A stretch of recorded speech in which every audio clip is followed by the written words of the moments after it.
បាទបងប្អូនធ្វើម៉េចបានដឹងថាเพจអាចរលួយបាននេះបងប្អូនមើលរូបភាពនេះបាទបើមានពាក្យថា content monetization វាចេញពាក្យថាកន្លែង set up ហ្នឹងគឺអាហ្នឹងគេហៅថាเพจអាចរកលុយបានបាទតទៅចេញបេតុងរៀងរូបវីដេអូបងប្អូនរូបរាងរបស់វាគឺរូបវីដេអូហ្នឹងបាទវានិយាយថា content monetization ហើយវាបញ្ចេញពាក្យថា set up អាហ្នឹងគឺទៅ page អាចរលួយបានបាទបើ page មិនអាចរលួយបានអត់ចេញបេតុងCM ហ្នឹងទេបាទវាអត់ចេញបេតុង content monetization ហ្នឹងទេអញ្ចឹងបងប្អូនអរគ្នាកុំច្រឡំបងប្អូនអរគ្នាខ្លះគាត់អត់ដឹងថាមួយណា page មួយណាអាចរលួយបានអញ្ចឹងអាហ្នឹងគឺបងប្អូនអរគ្នាមើលវីដេអូខ្ញុំបាទនេះហើយគឺបងប្អូនអរគ្នា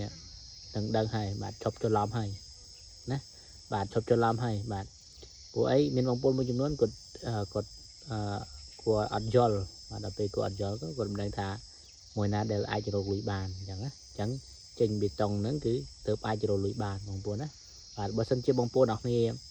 អត់ចេះ set up page បាទដើម្បីភ្ជាប់រលួយដើម្បីភ្ជាប់កងធនាគារដើម្បីឲ្យ Facebook ហ្នឹងគឺទម្លាក់លុយមកកងរបស់យើងអញ្ចឹងបងប្អូនអរគ្នាអាចរកអ្នកជំនាញបាទឬក៏បងប្អូនអរគ្នាអាចពឹងពាក់ឲ្យខ្ញុំបាទជួយធ្វើបងប្អូនទាំងអស់គ្នាអញ្ចឹងបងប្អូនអរគ្នាអាចឆាតមកបានអញ្ចឹងណាបាទ